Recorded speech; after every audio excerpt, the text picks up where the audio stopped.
रखवारी करहूं सदा तेरी रखवारी करहूं सदा तेरी रखवारी करहूं सदा तेरी रखवारी जिनवालक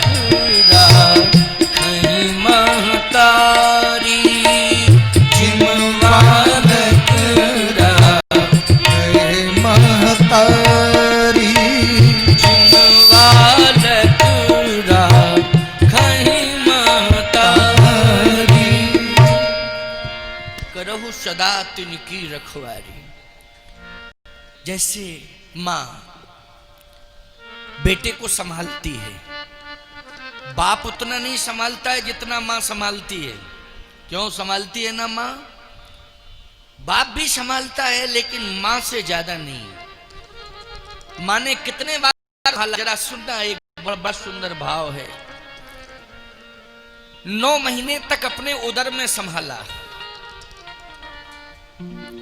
अगर मां के सामने 56 प्रकार के व्यंजन आ गए और कोई व्यंजन उन 56 प्रकार के व्यंजनों में भी कोई बहुत ही उसका प्रिय व्यंजन है, तो उसने एक बार हाथ बढ़ाया, उसे उठा लिया और उठा के जीभ पर भी रख लिया।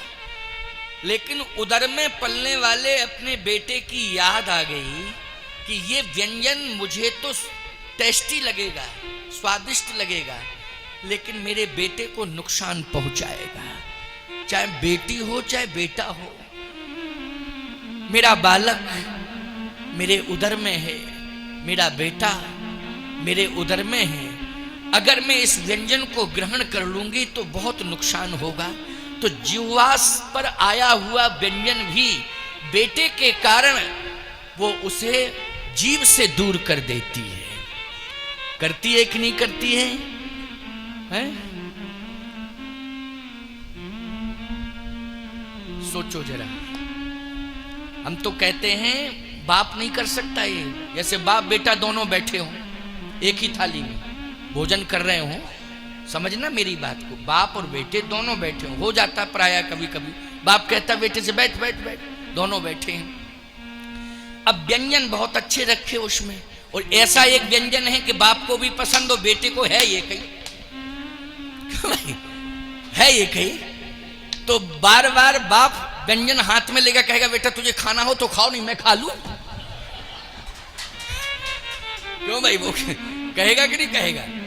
जबकि पसंद वो व्यंजन दोनों को है, बाप को भी पसंद है और बेटे को भी पसंद है। एक बार तो ऐसी धर्म संकट की स्थिति आई बाप बेटे के जीवन में कि बेटा जिद पकड़ गया कि पिताजी हम आपके साथ भोजन करने अमुक अमुक के यहाँ निमंत्रण था, चलेंगे। कहे बेटा ऐसा है कि भोजन करने तो जा रहे हो तुम, लेकिन भोजन के कुछ नियम हैं, उनका पालन करना जिससे हमारी इज्जत बच जाए, प्रतिष्ठा। क्या? कौन कौन नियम?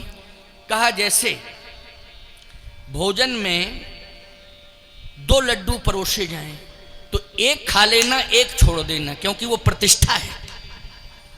वो क्या है? प्रतिष्ठा है। अरे भाई भोजन तो छोड़ना भी नहीं चाहिए, कण नहीं छोड़ना चाहिए, परंतु क्या रूढ़वादिता है समझ में नहीं, इसमें भी प्रतिष्ठा। भोजन का एक कण थाली में छोड़ना बहुत बड़ा अपराध है, समझ लो प्यारे। आप कहोगे महाराज किसी को खिला देंगे, किसको खिलाओगे? अरे कोई भी जीव जंतु को, जानवर को खिला देंगे। नहीं, खिलाना है तुम्हें तो जूठा क्यों खिला रहे हो? खिलाने की भावना ही है तो उसे स्वच्छ खिलाओ ना। बोलो, जिसे तुम जूठा खिला रहे हो, अगर अगले जन्म में उस योनि में तुम जाओगे और तुम्हें जूठा मिलेगा तो क्या सोचो जरा, परिकल्पना करो तुम पे क्या बीतेगी। बोलो क्या बीतेगी। इसलिए नहीं, भोजन उतना ही लो जितना तुम्हारे अंदर ग्रहण करने की क्षमता हो। अन्न को कभी बर्बाद नहीं करना चाहिए। लेकिन उस बाप ने कह दिया कि बेटा अगर 2 लड्डू हों तो एक खा लेना, एक छोड़ देना, दोनों मत खाना। क्योंकि वो प्रतिष्ठा है। अब लड्डू परोसे गए साहब, अब वो बेटे को इतना टेस्टी लड्डू लगा कि दूसरा भी खाने को तैयार। अब वो बार बार लड्डू देखे और बाप को देखे, लड्डू देखे बाप को देखे। बाप बोला क्या बात है? बेटा बोला बात यह है प्रतिष्ठा खा जाऊं, मेरा मन कर रहा है। अरे राम राम राम राम, सोचो जरा, बड़ी विडंबना है। लेकिन प्यारे, जहां मां आ जाएगी सामने, वहां मां अपनी प्रतिष्ठा को दांव पे लगा देगी, लेकिन बेटे की प्रतिष्ठा को नहीं जाने देगी। बोलो भाई, वो मां है। अनंत कष्टों का वर्ण करने के बाद जब इस धरित्री पर संतान आती है तो सबसे पहले मां ही उठा के हृदय से लगाती है। जबकि आप सब जानते हो कि उस समय जिंदगी और मौत की लड़ाई लड़ी जाती है। लेकिन ऐसी कंडीशन में जहां जिंदगी और मौत की लड़ाई लड़ी जा रही हो, लेकिन जैसे ही बेटा हो चाहे बेटी हो धरती पर आया, उठा के हृदय से लगा लेती, वो मां है। अगर जनवरी की ठिठुरती ठंडी है और बेटे ने बिस्तर गीला कर दिया तो मां गीले पर लेट गई, रात भर सूखे पर अपनी छाती पर बेटे को सुलाया। बोलो सुलाया कि नहीं? क्यों? मेरे बेटे को ठंडी न लग जाए, इस समय ठंडी बहुत पड़ रही है, मेरे बेटे को ठंडी प्रभावित न कर दे।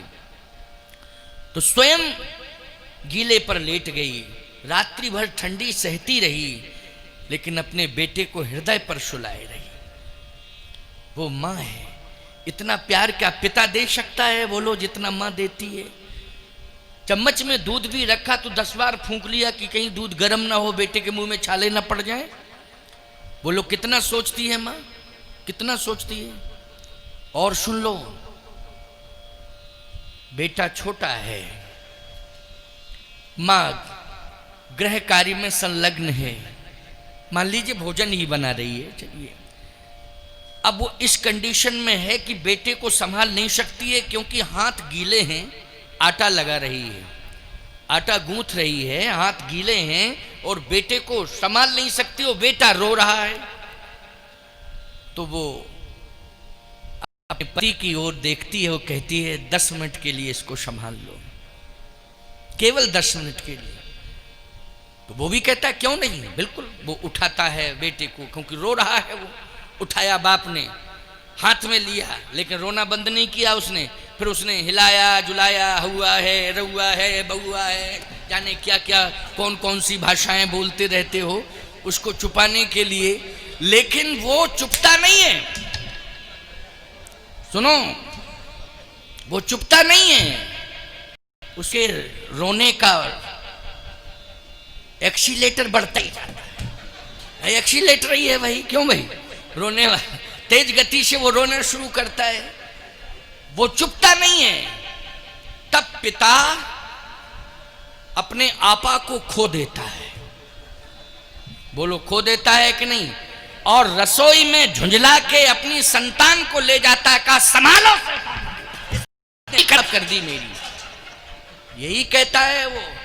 लेकिन धन्य है वो मां, जैसे ही बेटे को रोता देखती है तो हाथ में हाथ धो करके आती है और हाथ में लेती है बेटे को।